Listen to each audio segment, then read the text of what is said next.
परम आदरणीय वीसी साहब professor KS. Rana, pro VC साहब शुक्ला साहब, रजिस्ट्रार साहब लक्ष्मण सिंह जी रावत, सभी अधिकारीगण, प्यारे फैकल्टी मेंबर्स एवं प्यारे विद्यार्थियों, आप सब लोगों का प्रातः स्मरणीय वीर शिरोमणि महाराणा प्रताप जयंती पर हार्दिक स्वागत एवं अभिनंदन। आज के ही दिन हम महाकवि, साहित्यकार, समाज सुधारक और उच्च श्रेणी के राष्ट्रभक्त रविन्द्रनाथ टैगोर को भी याद कर रहे हैं। मैं उन दोनों महापुरुषों को नमन करता हुआ अपनी बात प्रारंभ करता हूँ। चित्तौड़गढ़ की वीर भूमि और महाराणा प्रताप, इन तीनों का बड़ा अनूठा संबंध है।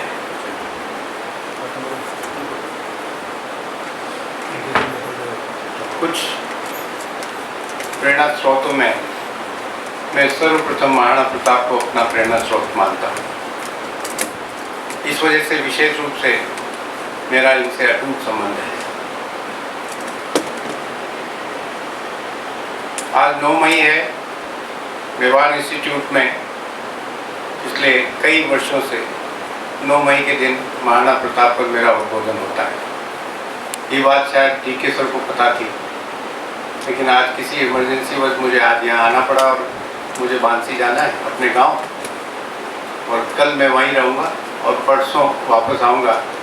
तो उन्होंने कहा कि हमने महाराणा प्रताप जयंती रखी हुई है, चौहान साहब ने और डी.के. सर ने कहा कि आज जो मेवाड़ इंस्टीट्यूट में आपका भाषण होता है वो आज यहाँ हो जाए। तो मैं मानसिक रूप से बिल्कुल तैयार नहीं था कि मुझे आज महाराणा प्रताप, सुबह मैंने जरूर उनको बोला अंकित नौलखा को कि भाई एक मेरी तरफ से फेसबुक पे पोस्ट जरूर डाल दो, लेकिन मेरा भाषण तो अब 13 तारीख को ही होगा जिसको लाइव करना। लेकिन डी.के. सर ने कहा कि नहीं, आपको तो आज बोलना ही है, तो मैं आ गया हूँ आपके सामने बिना तैयारी के। अब जो मेरे मन में आएगा वो मैं बोलूँगा। प्यारे मित्रों, महाराणा प्रताप का जन्म 9 मई 1540 को हुआ। अगर हम अंग्रेजी कैलेंडर के हिसाब से देखें और वैसे देखेंगे तो महाराणा प्रताप जयंती यहाँ पर बहुत मनाई जाएगी, वो हिंदी महीने के हिसाब से जब उनका जन्मदिन आएगा। लेकिन हम अंग्रेजी महीनों के जन्मदिन के हिसाब से ही अपने मेवाड़ संस्थान में 9 मई को महाराणा प्रताप जयंती मनाते हैं, इसलिए हम उसी को मना रहे हैं। मैं महाराणा प्रताप के जीवन के बारे में चर्चा करूं उससे पहले उस कालखंड का 1540 और 1540 से पहले का 1540 से लेके 1572 तक का जो कालखंड है उसकी चर्चा करना बड़ा आवश्यक रहेगा। मित्रों, महाराणा प्रताप के दादा हुए महाराणा सांगा, और महाराणा सांगा मेवाड़ के सर्वोत्तम योद्धाओं में से एक थे और उनका राज्य भी बहुत बड़ा था। आपकी जानकारी के लिए बता दूं कि दिल्ली के कोने तक, इधर पूरा मालवा, पूरा गुजरात और दिल्ली के कोने तक सब महाराणा सांगा का राज्य था। ये जो जयपुर घराना है वो महाराणा सांगा के अंडर में छोटे से जमींदार हुआ करते थे, और जिस परिवार से सवाई मानसिंह आते हैं वह परिवार महाराणा प्रताप के दरबार में एक छोटा सा जमींदार के रूप में काम करते थे। महाराणा सांगा इतने बड़े योद्धा थे कि उनके शरीर पर 80 घाव थे। उन्होंने अपने एक हाथ, एक आंख और एक टांग युद्ध के मैदानों में ही खोए थे। उसके बावजूद भी वो अविजेता योद्धा थे, उनको कोई विजय नहीं कर सकता। और जब युद्ध के मैदान में उतरते थे तो जिससे मानो तूफान आ गया काल साक्षात्कार सामने आ गया। पर इसके साथ साथ वो बहुत दयालु, बड़े जिम्मेदार और बड़े साहित्य प्रेमी राजा भी थे। पूरा संपूर्ण भारत का, जब संपूर्ण भारत की बात करता हूँ तो संपूर्ण भारत यानी कि नेपाल, आज का बांग्लादेश, आज का पाकिस्तान, भूटान, ये सब संपूर्ण भारत का हिस्सा थे। संपूर्ण भारत के क्षत्रियों के एकमात्र वो राजा थे। और जब बाबर ने प्रवेश किया भारत में, तो जो सबसे बड़ा मुकाबला बाबर के साथ जो चुनौती दी गई वो महाराणा सांगा ने ही दी थी। और बाबर ने पहली बार तोपों का इस्तेमाल किया था। हमारे तब तक राजपूत सैनिकों को तोपों से युद्ध लड़ने का अभ्यास नहीं था।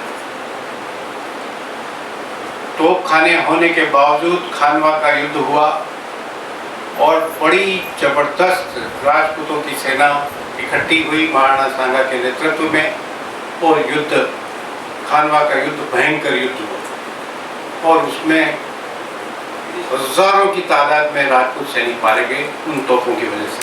लेकिन फिर भी युद्ध नहीं रुका, युद्ध चलता रहा। और युद्ध में बाबर खुद लिखते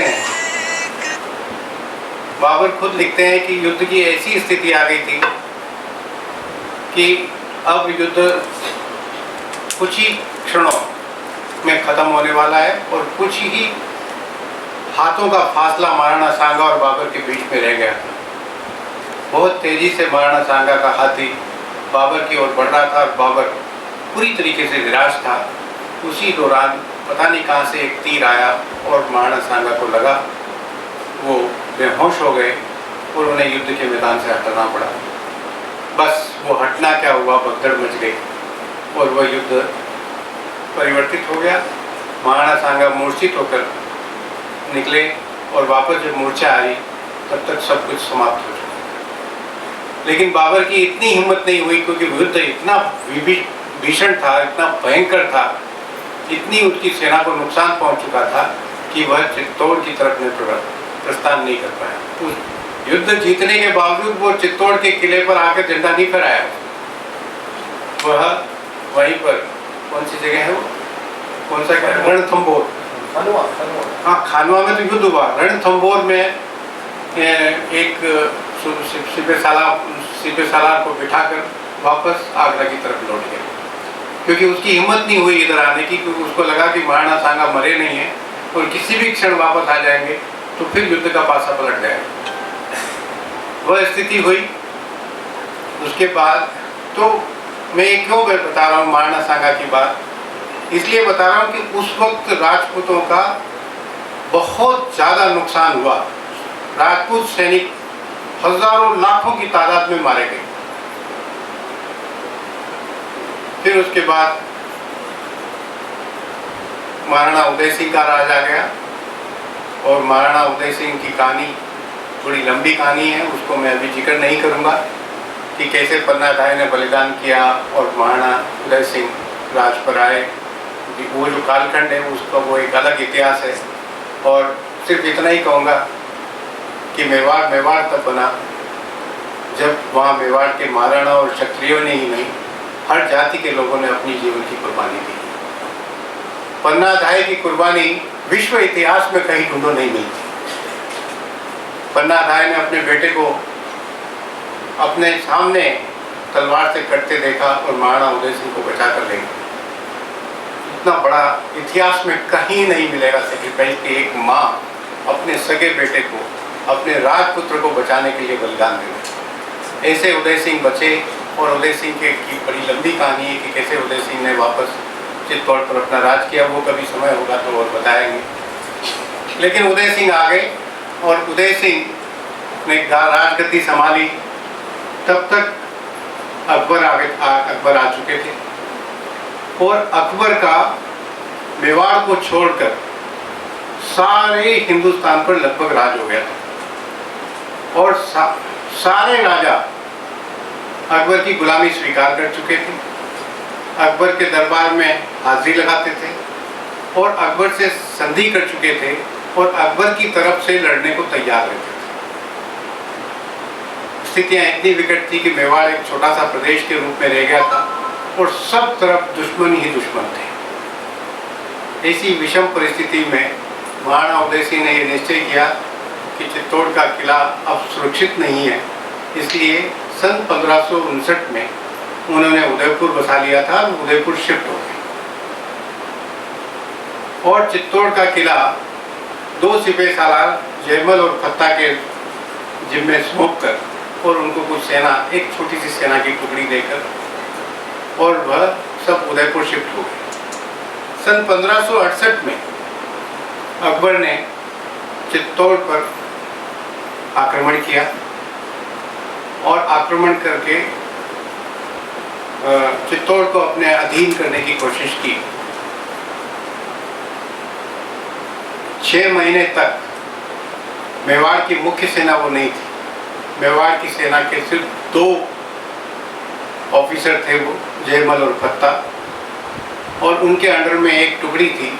उस टुकड़ी ने 6 महीने तक संघर्ष किया और 6 महीने संघर्ष करने के बाद भयंकर युद्ध हुआ, जिसको कि उस युद्ध को अगर आप सब लोगों ने लाइट एंड साउंड प्रोग्राम देखा होगा तो आपने उसका वर्णन सुना होगा। मैं उसको बहुत डिटेल में यहाँ नहीं बताना चाहता, लेकिन 1568 तक इस चित्तौड़ के किले ने 3 जौहर सेन कर लिए थे। और 3 जौहर का मतलब क्या था?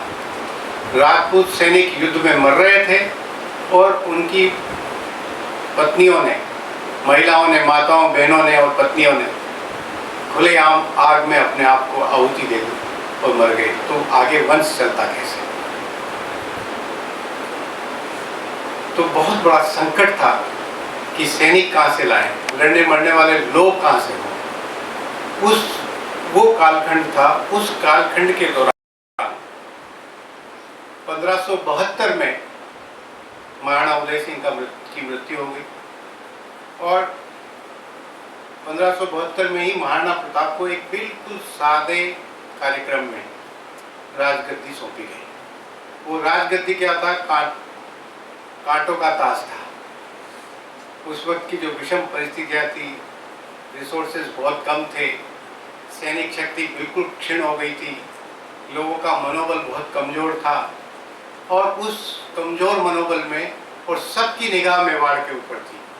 अकबर ये चाहते थे कि किसी भी तरीके से मेवाड़ के महाराणों को इतना कमज़ोर कर दिया जाए कि वह खुद संधि प्रस्ताव भेजे, हमारे से अपनी गुलामी स्वीकार करें और अकबर बेताब बादशाह हिंदुस्तान का कहलाए। सिर्फ और सिर्फ एक ये प्रदेश बचा था जो कि उनके अंडर में नहीं आ रहा था, जो अकबर की आंखों को खटकता था कि एक छोटा सा प्रदेश है, वह अपनी गुलामी स्वीकार नहीं करता है। बाकी सब लोग, सभी बड़े बड़े सूरमा, बड़े बड़े ताकतवर लोग जिनके पास बड़ी बड़ी सेनाएं थी, वो सब के सब अकबर की तरफ हो चुके थे। एक सिर्फ राज और उसके एक राजा महाराणा प्रताप, जो कि जिनके पास कुछ भी नहीं था, वह व्यक्ति खड़ा हुआ था। उस वक्त उनका राज तिलक हुआ और राज तिलक होने के बाद सन 1573 में मान सिंह, जो अकबर के दरबार में एक बहुत बड़े सेनापति थे। और एक और बात मैं आपको बताऊं कि मान सिंह के बलबूते, मान सिंह की ताकत की वजह से अकबर ने आधा हिंदुस्तान जीता था। इससे अंदाज लगाएं मान सिंह कितना ताकतवर व्यक्ति था और उसकी सेना कितनी ताकतवर थी कि सम्राट अकबर ने आधा हिंदुस्तान सिर्फ मान सिंह के बलबूते जीता। तो मान सिंह गुजरात से आ रहे थे और बीच में उदयपुर में उन्होंने अपना पड़ाव डाला और उन्होंने इच्छा जाहिर की कि हम महाराणा प्रताप से मिलना चाहते हैं। तो उदय सिंह, उदयपुर के पास एक उदय सागर झील है और उदय सागर झील पर उनके रुकने की व्यवस्था की गई। बड़े सम्मान के साथ उनको रुकवाया गया और रुकवाने के बाद महाराणा प्रताप और मान सिंह की मुलाकात हुई। और मुलाकात में चूंकि मान सिंह खुद एक राजपूत थे, बड़े सेनापति थे बड़े ऊंचे परिवार से थे। कहा जाता है कि महाराणा प्रताप की मौसी के लड़के थे। दोनों आपस में मौसेरे भाई थे, बराबर लेवल के थे, दोनों बराबर के योद्धा थे। तो मानसिंह ने महाराणा प्रताप को सलाह दी कि देखिए हवा बदल गई है, पूरे हिंदुस्तान पे अकबर बादशाह का राज है। मैं आपसे कहता हूँ, आप हमारे बड़े हैं, आप सब लोगों के सम्मानीय हैं, मेवाड़ के मुकुट हैं, आप अकबर के साथ सम्मानित तरीके से संधि कर लीजिए और आराम से जीवन व्यतीत करिए। महाराणा प्रताप को ये बात सहन नहीं थी। महाराणा प्रताप ने कहा कि हम बप्पा रावल के वंशज हैं, हम सूर्यवंशी कहलाते हैं, हम आत्मसम्मान से जीना चाहते हैं। हमारा छोटा सा प्रदेश है, न तो हम किसी को तंग कर रहे हैं और न हम किसी से तंग होना चाहते हैं, न हम किसी के अंडर रहना चाहते हैं, न हम किसी को अपने अंडर रखना चाहते हैं। हम आत्मसम्मान की जिंदगी जीना चाहते हैं। आपको धन दौलत, ये तमाम तरह की अयाशियाँ, तमाम तरह के वैभव आपको मुबारक। आप रहिए वहाँ पे। आपने तो अपनी बुआ को भी उनके यहाँ दे दी, तो आप वहाँ रहिए, हम यहाँ ठीक है। आप आए, आपका सम्मान और जो कुछ भी एक सम्मान के नाते जो करना तो किया। तो मान सिंह ने कोई बात बुरी लगी, क्योंकि महाराणा ने दो तीन बातें कह दी। एक तो बुआ का जिक्र कर दिया, दूसरा उन्होंने ये जिक्र कर दिया कि हम राजपूत लोग हैं और आत्मसम्मान जीना जानते हैं, और थोड़ा सा ये भी कह दिया कि आपने राजपूतों की शान में धब्बा लगाया है। और मान सिंह तो बड़ा गुरूर वाला व्यक्ति था, क्योंकि जिसने आधा हिंदुस्तान जीता हो, जिसको अकबर बादशाह जिनकी आँख के इशारे से काम करता हो, जिसके पास लाखों की सेना हो, वो महाराणा प्रताप से इतनी बात सुनने का उसका मेंटल मेकअप नहीं था, उसको मानस नहीं था कि मुझे अपने घर में बुलाकर, मैं इनके घर आया हूँ और ये मुझे इतनी बातें कह रहे हैं। तो उन्होंने कहा कि आपको ये मुलाकात बहुत महंगी पड़ेगी, पछताना पड़ेगा। तो वहाँ थोड़ी वोट एक्सचेंज हो गया। तो कि मैं इसका तो पछताना क्या पड़ेगा। मेवाड़ का सैनिक, एक एक सैनिक अपने आप को मरने को तैयार रहता है।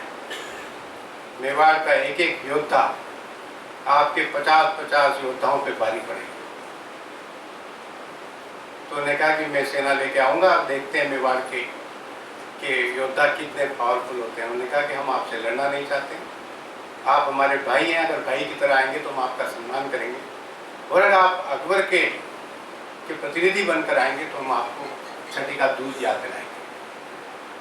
युद्ध होगा अगर आप आएंगे तो, और अगर आप नहीं आए तो आप अपने यहाँ रहिए, हम अपने यहाँ। वो बात मान सिंह को थोड़ा बुरी लग गई और उन्होंने अकबर के दरबार में जाके बहुत कहा कि इस तरीके से एक छोटा सा राजा है और वो इस तरीके से मेरी बेइज्जती करता है। अकबर को उकसाया। अकबर तो चाहते ही थे कि ऐसी कोई बात हो। अकबर की एक बहुत बड़ी पॉलिसी थी कि वो राजपूतों को राजपूतों से लड़ाते थे, जिससे कि अल्टीमेटली राजपूत मारे जाए,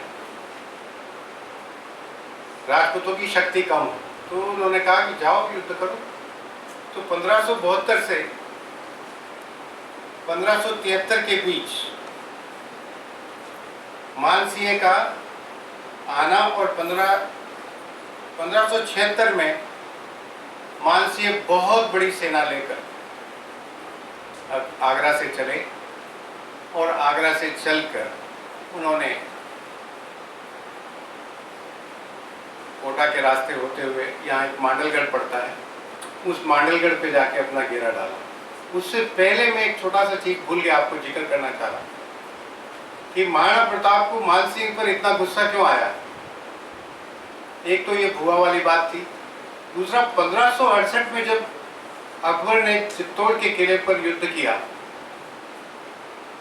तो जयमल पत्ता और तमाम सैनिक तो मारे गए, सारी जो महिलाएं थी उन्होंने जौहर किया, और जब अकबर किले पर पहुंचा तो उसे कुछ नहीं मिला सिवाय राख और नरमुंड, इसके अलावा कुछ नहीं मिला। चील, कौवे, कुत्ते, कूंते मिले, कुछ भी नहीं था। उस पर अकबर बहुत ज़्यादा फ्रस्ट्रेट हुआ और उसने अपनी सेना को लूट करने का अधिकार दिया, और यहाँ पर 3 दिन तक लूट चली। 20 किलोमीटर के चित्तौड़ के किले के 20 किलोमीटर के एरिया पे जो आम लोग रहते थे उनको लूटा गया, और उसमें 30,000 लोग मारे गए। ये बात महाराणा प्रताप को बहुत चुभी हुई थी, और वो ये मौका ढूंढ रहे थे कि अगर अकबर से युद्ध करने का मौका मिले तो मैं इसका जवाब दूंगा। 2 बात थी, तो वो बात भी उनके मन में चुभी हुई थी, और ये मान सिंह आ गए तो ये बात गर्मा गर्मी हो गई। 1576 अप्रैल में महाराणा प्रताप और अकबर का युद्ध की तैयारियां शुरू हो गई थी। अप्रैल में मांडलगढ़ पे मान सिंह आ गए थे, और मांडलगढ़ से अब वहां पर जाकर स्थिति बनी कि 1.25 लाख सैनिक मांडलगढ़, ये मांडलगढ़ यहाँ से 40 किलोमीटर दूर है, वहां पर डेरा डाले हुए थे। महाराणा प्रताप ने सोचा कि क्या किया जाए। उस वक्त राजधानी उदयपुर थी, कहाँ इनका मुकाबला किया, तो गोगुंदा की पहाड़ियों में तय किया गया कि यहाँ इनसे मुकाबला करेंगे। अब वहां पर 2 विचार आते। कुछ सिपह सालारों ने कहा कि हम मांडलगढ़ जाके ही उनको मारते, यहाँ से सीधे मांडलगढ़ पे चढ़ाई करो और मांडलगढ़ से ही उनको मार के भगा देते हैं। तो महाराणा प्रताप ने कहा कि ये ठीक नहीं होगा, मांडलगढ़ मैदानी इलाका है, अपने सैन्य बल कम है, उनका सैन्य बल बहुत ज़्यादा है, और हम फंस जाएंगे और मारे जाएंगे सब के सब। उनको पहाड़ों में आने दो, पहाड़ों में घेर के मारेंगे। तो वहाँ पे वो रुका और थोड़ा आगे आने दिया उनको। अब मैं आपको हल्दी घाटी ले जाऊँ, उससे पहले मैं थोड़ा महाराणा प्रताप के बारे में जिक्र करूँ कि महाराणा प्रताप का व्यक्तित्व कैसा था। महाराणा प्रताप अच्छे खासे ऊंचे कद के, महाराणा का कद लंबा, आंखें बड़ी, चेहरा भरा हुआ और प्रभावशाली, मूंछें, बड़ी छाती चौड़ी, बाहु विशाल और रंग गेरुआ था। महाराणा प्रताप का कद लंबा, आंखें बड़ी, चेहरा भरा हुआ और प्रभावशाली, मूंछें बड़ी, छाती चौड़ी, बाहु विशाल और रंग गेरुआ था। वो पुराने रिवाज के अनुसार दाढ़ी नहीं रखते थे। युद्ध भूमि में जब निकलते थे तो उनका प्रभावशाली व्यक्तित्व देखते ही बनता था। इतनी जबरदस्त पर्सनैलिटी थी। जो फोटो आप अभी देखते हैं, उनका भाला, जिस भाले से वो वार करते थे, वह 80 किलो का था। और थोड़ा सा ध्यान से सुनिए कि एक व्यक्ति 80 किलो का भाला यूं ऐसे हवा में ले रहा था जैसे कि कोई एक डंडा फेंक रहा हो। 80 किलो का भाला था। उनका जो कवच जो पहनते थे, लोहे का कवच, वो 72 किलो का था। तलवार 20 किलो की थी एवं ढाल 40 किलो की थी। इतना सब कुछ लेकर वो चेतक पर बैठकर निकलते थे। आप जस्ट इमेजिन कि वो कैसा व्यक्तित्व रहा होगा, कितने बलशाली वो रहे होंगे। इतना सब पहनकर वो युद्ध किया करते थे। उनमें चीते की तरह फुर्ती थी। इतना सब कुछ होने, इतना वजन करने के बाद चीते की तरह फुर्ती थी, और उनका घोड़ा चेतक बहुत ही तेज गति से भागता था। कुछ ही क्षण में वह हवा में बातें करता था, कुछ ही क्षण में वह हवा में बातें करता था, और एक क्षण में चौकड़ी मारता था, जिससे कि उन पर कोई अटैक ना कर सके। अभी यूं चल रहे और एक सेकंड में वो चेतक इधर हो गया, तो जो तलवार की वार आएगी वो साइड चली जाएगी, या तीर आएगा वो साइड हो जाएगा। इतनी जबरदस्त वो थी। और चेतक और महाराणा प्रताप के बीच में कोई फर्क ही नहीं था। एक मन दो शरीर थे, एक आत्मा दो शरीर थे। यानी कि महाराणा प्रताप के दिमाग में कोई विचार आया और चेतक ने उसको एग्जीक्यूट कर दिया। ऐसा संबंध घोड़े के साथ। एक पराक्रमी योद्धा थे, महान नायक तथा दृढ़ प्रतिज्ञ थे। ये महाराणा प्रताप का व्यक्तित्व मैं आपको पहले बता दूं।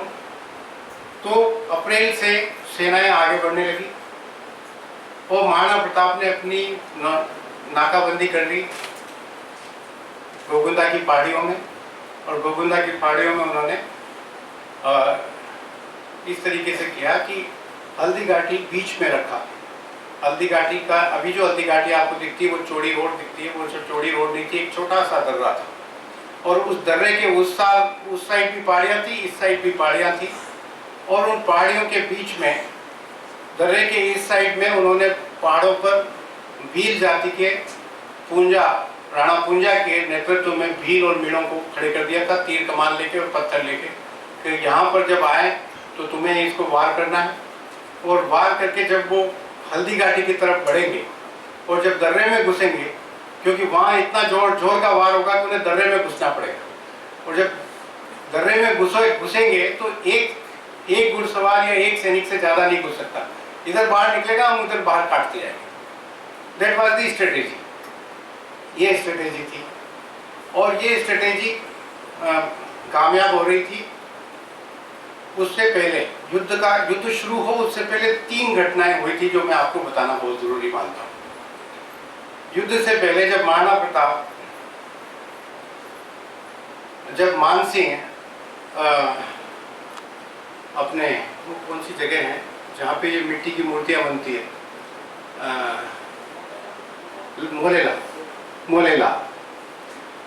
है, मोलेला पे मानसिंह आके पड़ाव डाला। मानसिंह शाम को शिकार करने जा रहा था, तो महाराणा प्रताप के कुछ सिपह सालारों ने देख लिया, उन्होंने कहा मानसिंह जा रहा है, अपन इसको यहीं काम खत्म कर देते हैं, युद्ध की क्या जरूरत रहेगी। तो महाराणा प्रताप ने मना कर दिया, उन्होंने कहा नहीं, हम क्षत्रिय हैं, सूर्यवंशी हैं, हम पीठ के पीछे वार नहीं करते, ये युद्ध लड़ने आया तो हम इसको युद्ध में ही परास्त करेंगे, ऐसे धोखे से नहीं मारेंगे। वहाँ बहुत आसान था कि उसको वहीं घेर के वहीं खत्म कर देते और युद्ध खत्म हो जाता। युद्ध हुआ ही नहीं था, शुरू ही नहीं हुआ था, दोनों साइड से नाकेबंदी चल रही थी। दूसरी जो इंसिडेंट हुई वो क्या थी कि महाराणा प्रताप अपनी तरफ से दोनों पहाड़ियों में जगह जगह अपने जो सैनिक थे, जो सैनिक के पड़ाव थे, उनका निरीक्षण कर रहे थे, और निरीक्षण करते हुए उन्होंने एक झाड़ी में थोड़ी सी हलचल देखी कि कुछ हलचल सी है। उन्होंने झाड़ी में देखा, जितने में वो देखते उससे पहले उसमें से एक सैनिक निकला, घोड़ा निकला वो बड़ा, और उसका नाम था बालेल खां। और बालेल खां कौन था? बालेल खां बहुत जबरदस्त अकबर के दरबार में योद्धा था, और वो इतना बलिष्ठ योद्धा था, और वह अकबर का भांजा लगता था। उसने ये कहा कि जब मानसिंह सेना लेके जा रहे थे तो अकबर थोड़े मुंह पर उत्साह नहीं था, उनको ये डर था कि ये मानसिंह वापस बेरंग न लौटे, क्योंकि महाराणा प्रताप से मुकाबला करना इतना आसान नहीं है। तो उन्होंने कहा कि मामू आप इतने निराश क्यों हो रहे हो, आपका चेहरा उतरा हुआ है। उन्होंने कहा मुझे मानसिंह पे ज़्यादा विश्वास नहीं हो रहा है। अरे उसने पूरा आधा हिंदुस्तान जीत के दिया है आपको, कि नहीं तो भी महाराणा प्रताप से लड़ना थोड़ा मुश्किल है। नहीं ये बराबर का योद्धा है। तो उन्होंने कहा नहीं मुझे थोड़ा, तो कह आप मुझे आदेश करो, मैं महाराणा प्रताप का की गर्दन काट कर उसका सर आपके चरणों में हाजिर करूंगा। मैंने कहा अच्छा तू ये कर सकता है? हाँ मैं कर सकता हूँ। बालेल खां की हिस्ट्री ये थी कि वो इतना ताकतवर आदमी था कि वो अपने शरीर पे 2 चेन, लोहे की चेन बांध के, और उन चेनों को हाथियों से बांध देता था और विपरीत दिशाओं में हाथी को दौड़ाता था। महावत को कहता था कि तू उधर दौड़ा, तू उधर दौड़ा, दोनों चेनों को यूं पकड़ के खड़ा हो जाता था और 1 इंच नहीं हिलता था, चेनें टूट जाती थी। लोहे की जो जंजीरें होती थी वो टूट जाती थी, लेकिन बहलोल खां वहीं का वहीं रहता था, इतना पावरफुल व्यक्ति था। उस बहलोल खां ने झाड़ी में से निकल के अपने घोड़े से महाराणा प्रताप पे वार किया। इस सुनने का भी किस्सा है, बड़ा जबरदस्त किस्सा है। उससे आपको महाराणा प्रताप की ताकत का अंदाजा हो जाएगा कि वो व्यक्ति कितना ताकतवर था। उन्होंने अटैक किया, उसने अपनी तलवार यूं निकाल के यूं किया, वो तलवार को महाराणा प्रताप पर डालता, वार करता। उससे पहले महाराणा प्रताप का वार जो हुआ, और वो इतना पावरफुल वार था कि उसका लोहे का टोपा, हेलमेट, लोहे का टोपा कटा, उसके बाद उसका सर कटा, उसका सर कटने के बाद उसका शरीर कटा, और उसका शरीर कटने के बाद उसका घोड़ा कटा, और घोड़ा कट के तलवार नीचे आई। इतनी जबरदस्त वार हुई होगी, आप अंदाज लगा सकते हो। वो उसका हाथ यूं का यूं रह गया, वो हाथ यूं करता, उससे पहले कितने सेकंड्स में वो वार हुआ, वो वार कितना पावरफुल था, उसका एक अंदाज लगा सकते हो कि तलवार का वो वार इतना पावरफुल था कि उसमें लोहे का कवच कटा, सर कटा, बदन कटा पूरा, तो बदन कट के घोड़ा कटा, तलवार नीचे। पूरी मान सिंह की सेना, जो अकबर की सेना थी, उसमें खलबली मच गई, रोंगटे खड़े हो गए, डरने लगे लोग कि हमारा किससे मुकाबला होने जा रहा है। इतने पावरफुल थे महाराणा। और काटा उसको, फिर चल दिए दूसरे कैंप को निरीक्षण करने। ये भी नहीं कि भाई क्या हुआ क्या नहीं, कुछ नहीं हुआ, चलो। इस तरीके से ये दो इंसिडेंट हल्दी घाटी के युद्ध से पहले हुए। ये युद्ध शुरुआत नहीं थी, युद्ध की शुरुआत अभी होनी थी। उसके बाद जैसा मैंने बताया आपको, युद्ध चालू होने लगा। जैसे ही वो लोग पहाड़ियों के बीच में आए, पहाड़ियों के बीच में जैसे ही आए, उन्होंने मोलेला से क्रॉस किया, और मोलेला से खमनोर की पहाड़ियाँ, खमनोर का मैदान आता है, खमनोर के बाद पहाड़ियाँ शुरू होती है। जैसे ही वो खमनोर के मैदान से उधर ऊपर आने लगे, और वैसे ही पूंजा, राणा पूंजा की सेना ने, जो भीलों की सैनिक थे, उन्होंने तीर और पत्थरों से वार शुरू किया, और वार शुरू किया। इतना जबरदस्त वार हुआ कि वो भागकर उस दर्रे की तरफ आए, और जैसे ही दर्रे से बाहर निकलते थे वो कटते थे। ऐसा वो कई दिनों तक चलता रहा। महाराणा प्रताप की सेना में जो सैनिक थे, जो सूबेदार थे, जो 16 ठिकानेदार थे, 32 उमराव थे, वो सब के सब लोग यंग थे। वो नौजवान थे, 18 से 20 साल के नौजवान थे, क्योंकि सब बुजुर्ग तो मर गए। महाराणा सांगा के युद्ध में मर गए, फिर 1568 चित्तौड़ के किले के युद्ध में मर गए। महिलाएं सब, बहुत बहुत कम बच्चे रह गए थे, और वो सब के सब नौजवान सैनिक थे। और नौजवान सैनिकों में उन्होंने कहा ये तो कई महीनों तक चलेगा, इतने दिन तक हम यहाँ खड़े कर, हम तो कल ही इसको समाप्त करेंगे। शाम को मीटिंग हुई कि हम खमनोर के मैदान में आमने सामने की लड़ाई करेंगे। ये छापामार प्रणाली हम नहीं करेंगे। अब महाराणा प्रताप को लगा कि ये सारे के सारे, उसमें कौन कौन लोग थे।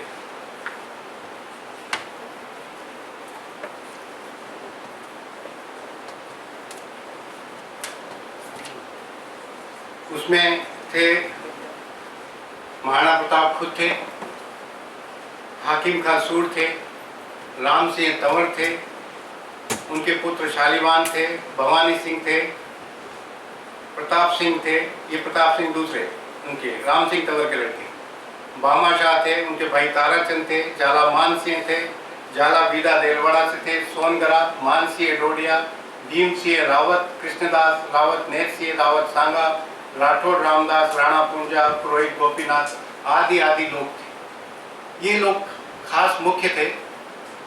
और उसमें महाराणा प्रताप और राम सिंह तंवर दो ही ठीक ठाक उम्र के लोग थे, जो थोड़े मैच्योरिटी लिए हुए थे। बाकी सब नौजवान लोग थे, नए लोग थे।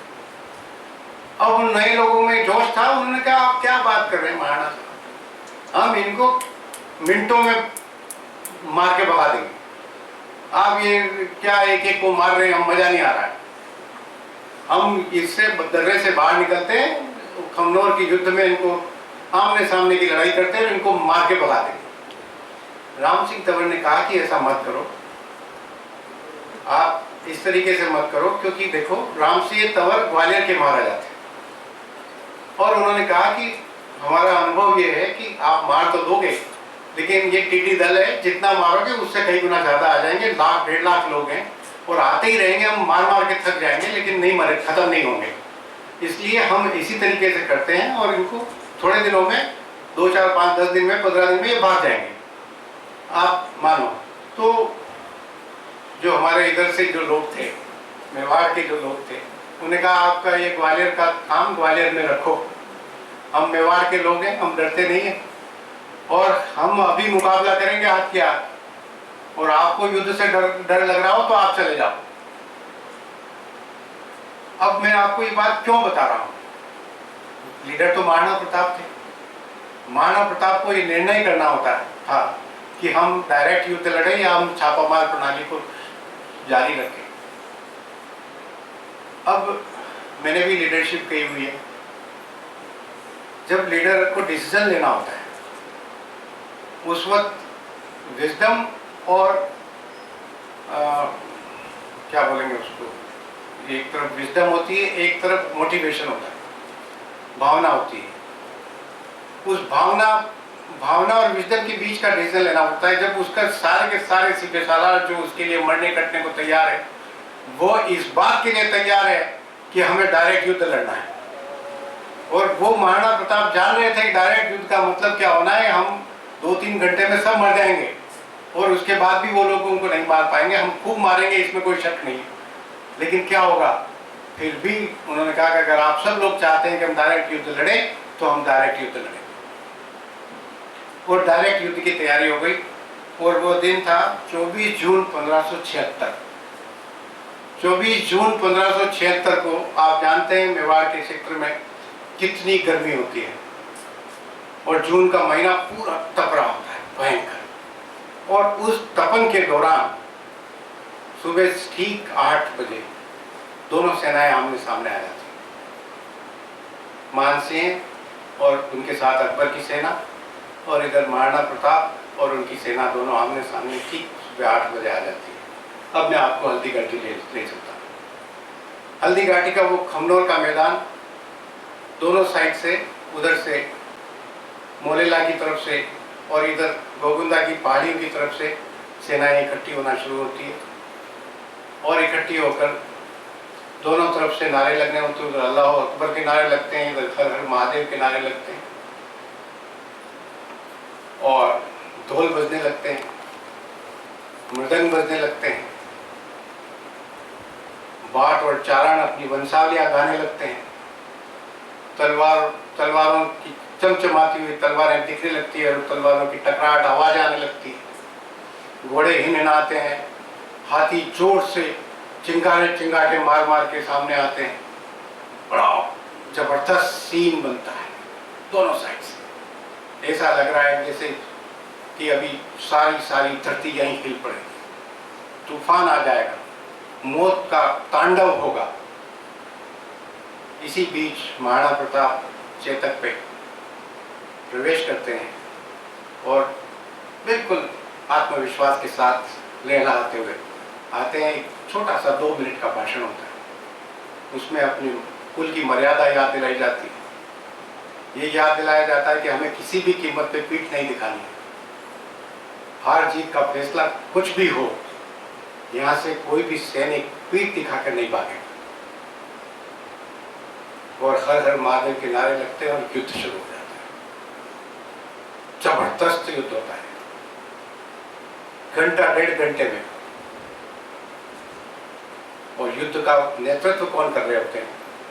युद्ध का एक सेंट्रल से नेतृत्व महाराणा प्रताप खुद कर रहे होते हैं। एक साइड से हाकिम का सूर कर रहे होते हैं, एक साइड से आपके बड़ी सारदी के जो जाला मन्ना कर रहे होते हैं। 3 लोग तीनों फ्रंट से बिल्कुल घेरते हुए आगे बढ़ते हैं। 1 घंटे में जो हालत करते हैं 7 कोस यानी कि 12-13 किलोमीटर तक अकबर की सेनाओं को खदेड़ते हुए, मारते हुए, एक सैनिक 20 सैनिकों को मारे जा रहा है। जबरदस्त युद्ध हुआ। 1-1.5 घंटे के अंदर 14 किलोमीटर तक अकबर की सेना को खदेड़ दिया। जो उन नौजवानों ने कहा वो करके दिखा दिया।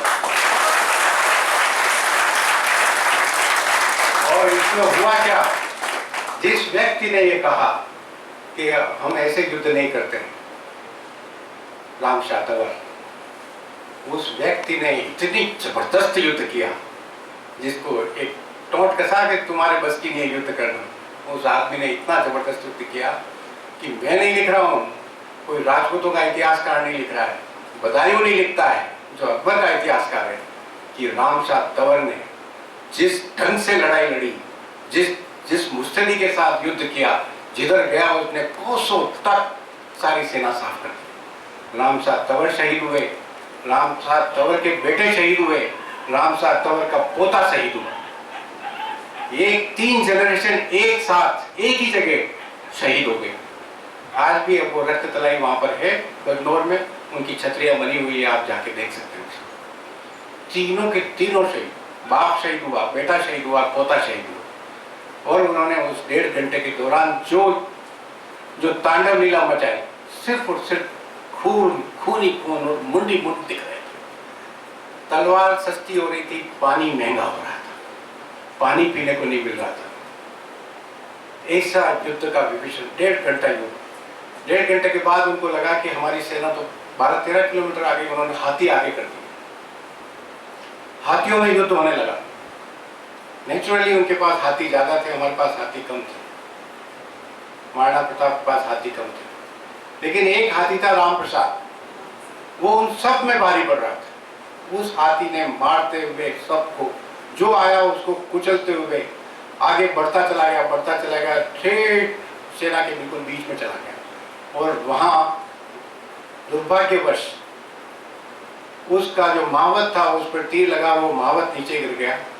और जो दूसरा हाथी था सामने, उस हाथी के महावत ने जंप लगाकर उस हाथी पर अपना कंट्रोल कर लिया। और हाथी को 2000 सैनिकों ने घेर लिया और उस हाथी को घेरते हुए ले गए, और वो ठेठ आगरा तक ले गए उसको, और ये बताते हुए गए कि हम महाराणा प्रताप को हरा के आए, उनका हाथी ले आए। तो राम प्रसाद हाथी, उसका नाम फिर अकबर ने पीर प्रसाद रखा, और उसको हाथी खाने में, जो हाथियां जहाँ रखते हैं वहां रखा। उसको खूब खाना पीना पानी सब देते थे। 15 दिन तक उसने कुछ नहीं खाया, पानी भी नहीं पिया, खाने की तो बात देखो, 15 दिन तक उसने कुछ नहीं पिया, और अल्टीमेटली वो मर गया। लेकिन उसने उनका कुछ अन्न पानी कुछ ग्रहण नहीं किया, राम प्रसाद हाथी। उसके बाद जब हाथियों का युद्ध खत्म हुआ, तब तक 12:30 पौने 1 बज गई थी। भयंकर धूप थी, इतनी जबरदस्त धूप हो रही थी कि मगज पूरा उबल रहा था, पानी मिल नहीं रहा था पीने को। सैनिक एक दूसरे के खून के प्यासे हो रखे थे, तलवारें इतनी बुरी तरीके से चल रही थी कि चारों तरफ। तो महाराणा प्रताप ने देखा कि हमारे काफी सैनिक मर चुके, अब इस युद्ध को निर्णायक मोड़ पे ले जाना होगा, युद्ध को निर्णायक मोड़ पे ले जाना होगा। मैं अंदाज लगाता हूँ, मैंने ये किताब लिखी उससे पहले मैं कम से कम 12-15 बार हल्दी घाटी गया। मैंने सारे इतिहास की सब किताबें पढ़ी, और उसके बाद ये पुस्तक मैंने लिखी। और मैंने तो वो जो मैंने देखा, उस वक्त शायद 1:30-2 बज रही होगी। तो महाराणा प्रताप को लगा कि युद्ध को निर्णायक मोड़ पे ले जाना चाहिए, भयंकर गर्मी हो रही है। तो उन्होंने ध्यान लगाया कि युद्ध को निर्णायक मोड़ पे खत्म करने का एक ही तरीका है कि मान सिंह को मारना। दिमाग में आया मान सिंह किधर, बस ये ख्याल आता है, मान सिंह जोर से चिल्लाए। इतना कहना हुआ, चेतक दौड़ पड़ा, और मान सिंह 50,000 सैनिकों के बीच में हाथी के ओहदे पर, हाथी पर बैठा हुआ युद्ध का कंट्रोल कर रहा था। उन 50,000 सैनिकों को चीरते हुए, मारते हुए, काटते हुए ठेठ हाथी के बिल्कुल सामने चेतक पहुंच गया, और महाराणा ने उनको आगाह किया, मान सिंह युद्ध के लिए तैयार हो जाओ। मान सिंह तो कुछ बोल ही नहीं पाया, और उससे पहले महाराणा प्रताप का भाला उसकी तरफ चलता है, और चेतक क्या करता है, अब देखिए, चेतक ने 2 टांग उठाई और हाथी के सर पे रख दी, 2 टांगों को हाथी के सर पे रख दी, और महाराणा प्रताप को पोजीशन दी कि मारो। और उन्होंने भाला चलाया, भाला चला तेज, और भाला तो 80 किलो का भाला चलाएगा तो क्या हाल होगा। उन्होंने भाला चला, और भाला चल के उसने महावत को पार कर दिया, उसके पेट पे लगा और बाहर निकल गया, और खून का फवारा छूटा। और हाथी और मान सिंह ने दुबक गया एकदम, जब भाला आता देखा तो वो उसमें दुबक गया और वो दुबक गया तो हाथी की पीठ पे जाके भाला लगा। हाथी बिलबिला गया, इतना फोर्स से लगा और हाथी ने अपनी सूंड हिलाई। उस सूंड को हिलाने में उसकी सूंड में तलवार बंधी हुई थी। वो तलवार चेतक के टांग पे लगे, चेतक की एक टांग कट गई। अब चेतक 3 टांगों पे हो गया। स्थिति देखिए, चेतक 3 टांगों पे हो गया, 2 टांग ऊपर है, पीछे की नीचे की 2 टांग में से एक टांग कट गई। अब वो नीचे उतरता है। अब ऐसी स्थिति नहीं थी कि महाराणा प्रताप चेतक को वापस एक बार और ऊपर चढ़ाते और देखते कि मान सिंह मरा या नहीं मरा, क्योंकि खून खून हो रहा था चारों तरफ। उनको लगा कि मान सिंह मर गया। नीचे उतरे और नीचे उतरे तो 50,000 सैनिक महाराणा प्रताप को घेरे हुए थे। और देखो इतिहास, एक क्षण पहले मान सिंह मर रहा था, महाराणा प्रताप हावी थे, सेना को 14 किलोमीटर तक भगा दी थी, हाथियों का मुकाबला भी जीत गए थे और मान सिंह मरणासन था। 1 सेकंड में चेतक की टांग कटती है, महाराणा प्रताप नीचे उतरते हैं, घोड़े भी रहते हैं और 50,000 सैनिक एक साथ महाराणा प्रताप पर वार करने लगते, एक साथ। आप अंदाज लगाओ क्या सीन रहेगा, कैसे बच सकता है कोई इंसान, कोई तलवार से, कोई तीर से, कैसे मार प्रहार कर रहा है। उन सब से को लड़ते हुए उस व्यूचक रचना से बाहर निकलना। इतने में 2 सूरवीरों को, जाला मन्ना को और हाकिम खां सूर को ये बात पता लगती है। हाकिम खां सूर मुसलमान था, महाराणा प्रताप की सेना से लड़ रहा था। महाराणा प्रताप मुसलमानों के अगेंस्ट नहीं थे, वो मेवाड़ की अक्षुण्णता के लिए लड़ रहे थे, मेवाड़ के स्वाभिमान के लिए लड़ रहे थे। वह एक आताताई और एक साम्राज्यवादी से लड़ रहे थे। उनके दिमाग में हिंदू मुसलमान कुछ नहीं था।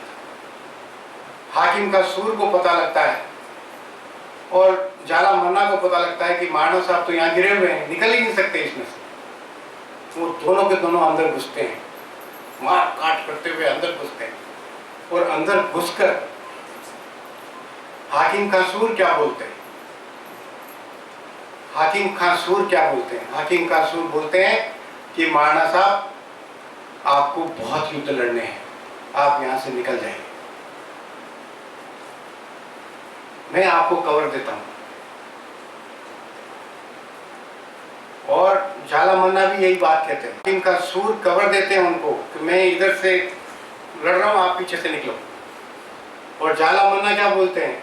जाला मन्ना और महाराणा प्रताप की कद काठी एक जैसी थी, शकल सूरत भी एक जैसी थी। उन्होंने कहा ये छत्र, जो मेवाड़ का छत्र है, जो टोपा है, ये आप मुझे दे दीजिए, मेरी बहुत इच्छा है इसको पहनने की। उन्होंने कहा अरे इसमें क्या है, लो ये लो, पहन लो।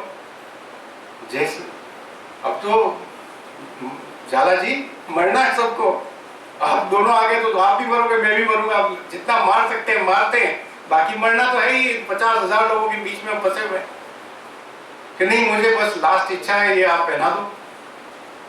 उन्हें लेके उसके सर पे रख दिया। उनके सर पे रखते ही उसने ऑर्डर किया कि मैं महाराणा हूं, मैं आपको हुक्म देता हूं कि आप यहां से बाहर निकलें,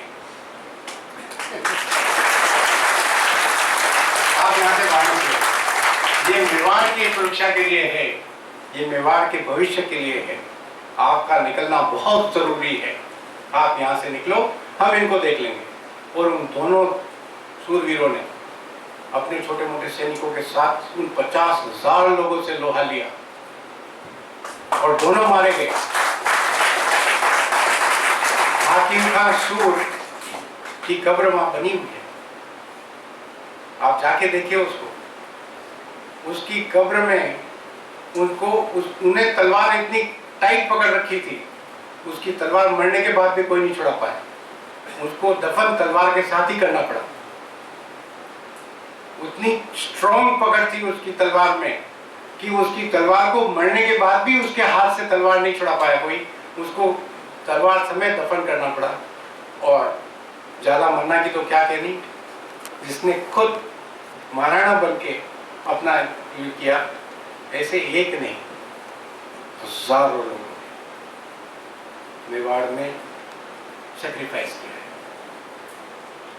ऐसे हजारों लोगों ने सेक्रीफाइस किया है जिन्होंने कभी अपने नाम की चिंता नहीं की। एक नहीं, हजारों हजारों लोगों ने। जहां मरने का कंपटीशन होता था, जहां आगे रहने का कंपटीशन होता था, जहां इस बात का कंपटीशन नहीं होता था कि मैं तो पीछे से बच जाऊं कहीं, इस बात के लिए लड़ते थे कि मैं युद्ध में सबसे आगे लड़ूंगा। इस बात के लिए लड़ाई होती थी। वो कहानी मैंने एक दिन आपको बताई। जब मरने की बारी आती तो ये कहते थे मैं सबसे पहले मैं मरूंगा। ऐसे जब थे तब मेवाड़ बना, ऐसे तब जब महाराणा बने। तो हल्दी घाटी का युद्ध अनिर्णित रहा। 4 घंटे का युद्ध था। जैसे ही झाला मन्ना की डेथ हुई तो लोगों को लगा, मुगल सैनिकों को लगा कि महाराणा प्रताप को हमने मार दिया और वो युद्ध का मैदान छोड़कर चले गए। इधर अपने सैनिक भी जो बचे हुए थे वो निकल आए, क्योंकि उनको तो पता था महाराणा तो निकल गए। और वो बात वहां खत्म हुई। और फिर उसके बाद वहां इतनी तेज बारिश हुई, इतनी तेज आंधी आई और इतनी तेज बारिश हुई कि वो युद्ध का मैदान पूरा का पूरा पानी से भर गया और वो रक्त तलाई का रूप ले लिया। उसमें पूरा लाल हो गया और उसमें सारे नरमुंडी दिख रहे थे। 10,000 लोग उस युद्ध में मरे थे। उसके बाद महाराणा प्रताप उधर निकले और 28 फीट चौड़ा नाला 3 टांगों पर होने के बावजूद भी चेतक ने उसको क्रॉस किया, उसको जंप किया और जंप करने के बाद नीचे गिर पड़ा और वहां पे उसने अपना प्राण छोड़ा। महाराणा प्रताप अपनी जिंदगी में पहली बार रोए। चेतक को गले लगा कर रोए। जब वो चेतक को गले लगाकर रो रहे थे तो वो खुद बुरी तरीके से घायल थे, बहुत बुरी तरीके से लोहांग हुए थे। उसी दौरान 2 कुशान के 2 सैनिकों ने देख लिया था कि महाराणा तो यहाँ जिंदा है, तो वो उनके पीछे लग गए और उनको लगा कि अब इस न तो इनके पास चेतक है, नहीं खुद भी बहुत घायल है, हम इसकी गर्दन काट लेते हैं और अकबर के दरबार में पेश करेंगे, हमें बहुत बड़ा इनाम मिलेगा। वो पीछे लगते हैं और जैसे ही वो पीछे लगते हैं तो इधर शक्ति सिंह देख लेते हैं। शक्ति सिंह महाराणा प्रताप के छोटे भाई, और कम से कम भी नहीं तो कोई 100-150 फीट पहले दूर से शक्ति सिंह ने ललकारा उन दोनों को कि कहां जा रहे हो। वो पीछे मुड़ के देखते उससे पहले एक तलवार के वार में दोनों की गर्दन काटते। शक्ति सिंह भी उतने ही शक्तिशाली थे जितने महाराणा प्रताप थे। और आप उसका निशाना देखिए, एक तलवार फेंकी जिसमें दोनों की गर्दन कट गई। और वो खुद वहां जाते हैं, जाके महाराणा साहब से मिलते हैं, उनसे माफी मांगते हैं और भरत मिलाप होता है। दोनों भाई खूब रोते हैं। और उसके बाद शक्ति सिंह अपना घोड़ा देते हैं, महाराणा साहब निकलते हैं। कोलियारी की जो गुफाएं हैं उनमें वो जाके वहां पे अपने सैनिकों का इलाज कराते हैं। दूसरे दिन दोनों साइड से कोई सेनाएं लड़ने नहीं आई, कोई सेना लड़ने नहीं आई। किसी ने अपने विजय का क्लेम नहीं किया। जो इतिहास की किताबों में लिखा जाता है कि महाराणा प्रताप की हार हुई और अकबर की विजय हुई, तब अकबर की अगर विजय हुई तो उन्होंने झंडा फहराना चाहिए, उन्होंने उदयपुर के महलों को कब्जा करना चाहिए, लेकिन ऐसा कुछ नहीं हुआ। बल्कि सैनिक, जो मुगल सैनिक थे, वो इतने डरे हुए थे कि किसी भी वक्त महाराणा प्रताप आ सकते। सबको पता लग गया था कि जो हमने मारा वो महाराणा प्रताप नहीं था। और इतने डरे हुए थे, इतने डरे हुए थे कि 15 दिन तक छुपे बैठे रहे, कुछ नहीं किया। और खाने पीने को भी उनको कुछ नहीं मिला, सिर्फ आम लगे हुए थे, आम खाते थे। उनके पेट खराब हो गए, अल्टीमेटली भाग गए सब। और अकबर के दरबार में मान सिंह की बेइज्जती हुई। उनकी 6 महीने के लिए उनको दरबार में आना बैंड करवा दिया कि भाई तुम कुछ नहीं कर पाए, न तो तुम उनको गिरफ्तार कर पाए, न उनको मार पाए और न मेवाड़ पे अपना झंडा फहरा पाए। तो कौन कहता है कि हल्दी घाटी में महाराणा प्रताप का की हार हुई? महाराणा प्रताप की हार, ये एक मोर्चा था 4 घंटे का। और ये एक अनिर्णित मुठभेड़ थी। युद्ध तो अब शुरू हुआ। 1573 से लेके 1586 तक, 1576 से लेके 1586 तक लगातार युद्ध हुआ। उनकी सब डेट्स मेरे पास मौजूद है, मैं समय कम है इसलिए उनको डिटेल में नहीं बता रहा हूँ। 1576, 24 जून 1576 से लेके 1576 तक लगातार युद्ध हुए और अकबर ने बड़े बड़े सुरमाओं को भेजा कि या तो महाराणा प्रताप को मार दो या उनसे गुलामी स्वीकार करा दो, अरेस्ट करके लाओ, लेकिन एक भी बार कामयाब नहीं हो पाए। दो मुख्य घटनाएं हैं उसमें जो बढ़ के भी फिर आगे बढ़ता। पहली घटना यह है कि एक सिपह सालार जो आए थे उनका नाम था अब्दुल रहीम खान खाना। अब्दुल रहीम खान खाना आए और उस वक्त महाराणा प्रताप के बेटे अमर सिंह भी जवान हो गए थे, वो भी महाराणा प्रताप के साथ लड़ते थे। वो मुठभेड़ में अब्दुल रहीम खान खाना की सारी सेना तहस नहस हो गई, सब भाग गए और अमर सिंह ने इतना जोर से युद्ध लड़ा कि वो भाग गए सब और भाग गए और वो अपनी जो बैग में उनकी जो लेडीज थी उनका जो पूरा का पूरा जो जत्था था उसको भी छोड़ गए। तो अमर सिंह ने उन सारी बेगमों को गिरफ्तार करके महाराणा प्रताप के सामने पेश किया कि ये सब उनकी मुगलों की, उनको तो हमने भगा दिया, कुछ मर गए कुछ भाग गए और ये सारी बेगमें 150-200 औरतें थी, उनको मैं ले आया हूँ यहाँ पे अरेस्ट करके। महाराणा प्रताप ने बहुत डांटा, अमर सिंह को बहुत जबरदस्त डांटा और डांट के कहा कि बाइज्जत इनको वापस लौटा के आओ। ये एक घटना। दूसरी घटना क्या हुई? दूसरी घटना हुई दिवेर में। आप जब नाथद्वारा से आगे, देवगढ़ से आगे जाते तो दिवेर आता है। सिंह के नेतृत्व में लड़ाई लड़ी गई और शाहबाज खां वहाँ का अकबर की तरफ से सेनापति था। इतना जबरदस्त युद्ध हुआ, जो बालेल खां के साथ महाराणा प्रताप ने किया था हल्दी घाटी में, वह अमर सिंह ने शाहबाज खां के साथ दिवेर में किया। उनने ऐसा भाला मारा कि वो पार कर गया और वो फंस गया उसके शरीर में।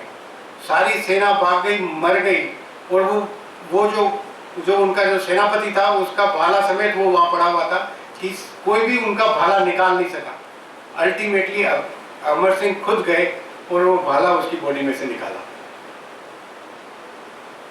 और दूसरा, अमर सिंह ने उस शाहबाज खान के हाथी को एक ही वार में उसकी गर्दन उड़ा दी।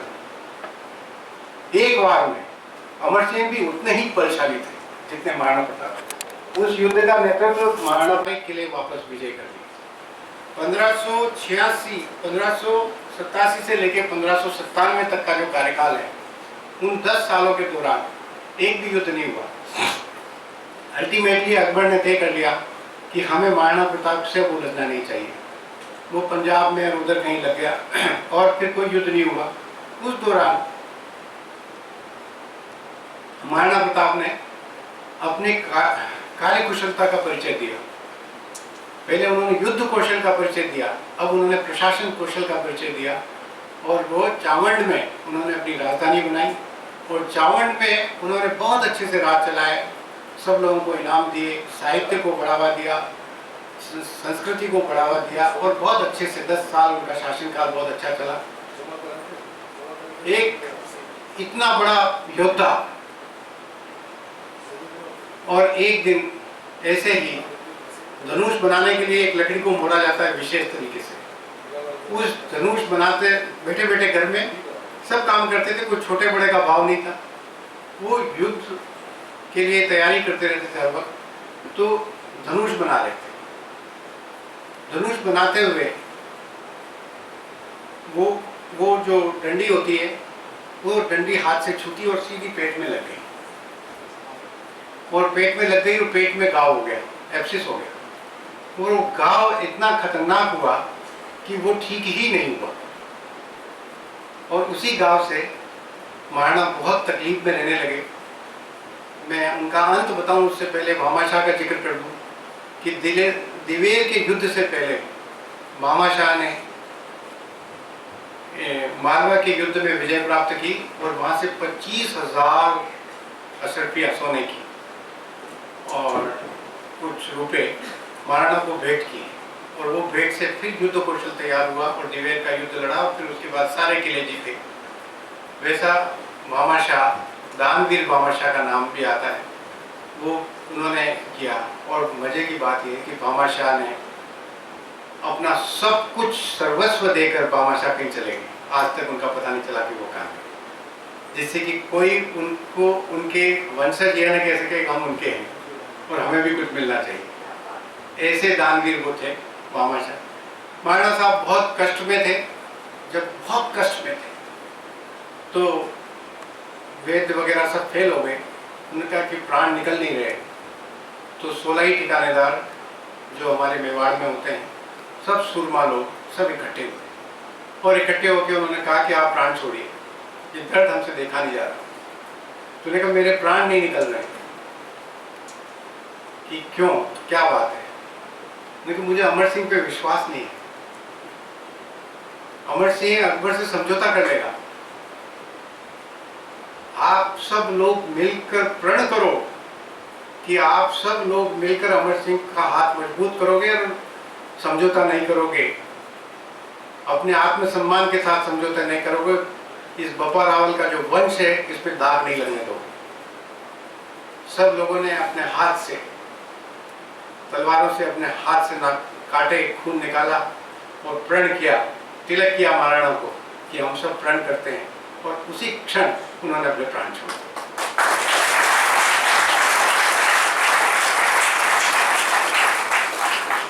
अंतिम संस्कार हो गया। प्रण तो प्रण था, प्राण जाए पर वचन न जाए, बस क्या था, वो 16 ठिकानेदार उठे, अपने घोड़े कसे उन्होंने, और वहीं से उन्होंने जो दौड़ लगाई, दोनों किलों को बिना युद्ध किए जीत लिए। जो चित्तौड़ और मांडलगढ़ बचा एक ही दिन में दोनों समाप्त, सारा का सारा पूरा हुआ। दोस्तों, ये तो महाराणा प्रताप की कहानी हुई, लेकिन महाराणा प्रताप को ही क्यों पूजा जाता है?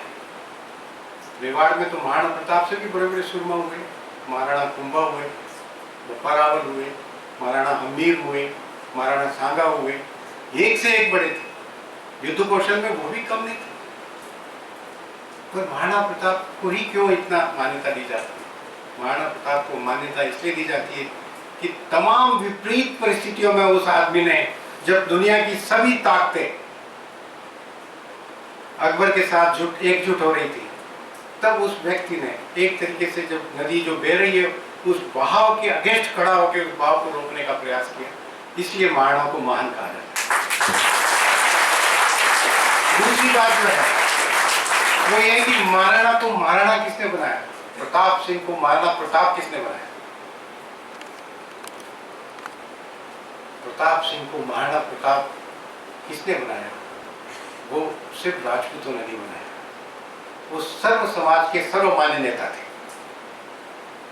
उनको ब्राह्मणों ने, बनियों ने, सारे जिनको आज हम शेड्यूल कास्ट कहते हैं उनको, जिनको आज हम शेड्यूल ट्राइब कहते हैं, वो सब लोग उनकी सेना में साथ थे, वो अदम प्यार करते थे। महाराणा साहब ने एक बार हुक्म किया कि कोई मैदानी इलाके में नहीं रहेगा, यहाँ पे खूब नदियां बहती थी, खूब सरसब्ज मैदान थे, खूब खेती होती थी, कहा कोई नहीं रहेगा मैदानी इलाकों में, सब पहाड़ों में जाओ। सारे के सारे मैदान खाली हो गए, सब के सब मेवाड़ के लोग पहाड़ों में जाके बस गए, और ये जो खेत थे, लहलहाते खेत, वो जंगलों में कन्वर्ट हो गए, जिससे कि मुगली अकबर को गुजरात जाने में समस्या आने लगी, रास्ते बंद हो गए सारे के सारे। एक आदेश पे, एक आदेश। वो सर्वमान्य नेता थे। दूसरा, वो बहुत सिंपल थे, साधारण थे, साधारण आदमी की तरह रहते थे। जब युद्ध के मैदान में और जब बार बार मोर्चा करना पड़ता था तो सबके साथ बैठकर एक साथ खाना खाते थे। अपने प्रण के पक्के थे, किसी तरह का एव नहीं था। अगर वो चाहते तो अकबर से सिर्फ हाथ मिलाना पड़ता, सिर्फ हाथ मिलाना पड़ता।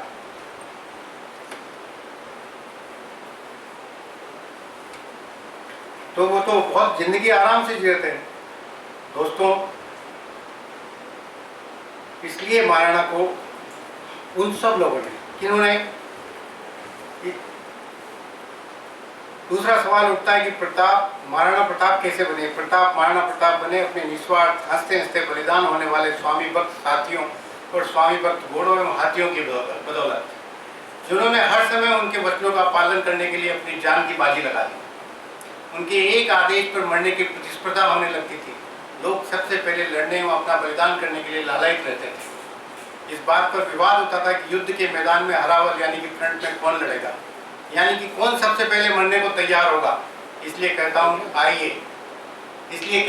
आइए, हम बनाते हैं पन्नाधाय, हम बनाते हैं जयमल, हम बनाते हैं पत्ता, हम बनाते हैं राम सिंह तंवर, हम बनाते हैं शालीवाहन, हम बनाते हैं भवानी सिंह जाला, हम बनाते हैं जाला मन्ना, हम बनाते हैं हाकिम कासूर, हम बनाते हैं भीम सिंह डोडिया, हम बनाते हैं रावत नेत सिंह, हम बनाते हैं राठौड़ रामदास एवं भामाशाह, हम बनाते हैं रानी पद्मिनी, हम बनाते हैं रानी करुणावती, हम बनाते हैं कल्लाजी राठौड़।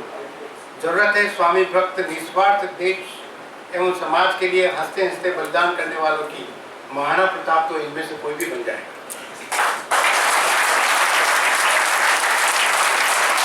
दोस्तों, हमें वो लोग बनाने, महाराणा प्रताप तो इनमें से कोई भी बन जाएगा। महाराणा प्रताप इसलिए बने कि उनके साथ ऐसे लोग थे। इसलिए जब तक संसार में वीरों की पूजा रहेगी, अगर नामर्दों की और कायरों की पूजा होने लगेगी तो नहीं, जब तक संसार में वीरों की पूजा रहेगी तब तक महाराणा का उज्जवल और अमर नाम लोगों को स्वतंत्रता और देशाभिमान का पाठ पढ़ाता रहेगा। भारत के स्वतंत्रता आंदोलन में महाराणा प्रताप, छत्रपति शिवाजी एवं गुरु गोविंद सिंह से प्रेरणा लेकर कई स्वतंत्रता सेनानियों ने अपने प्राण हंसते हंसते गंवा दिए थे स्वतंत्रता आंदोलन में। आज भी और भविष्य में भी भारत में देश एवं समाज के लिए मर मिटने की बारी आएगी तो प्रेरणा महाराणा प्रताप से ही ली जाएगी।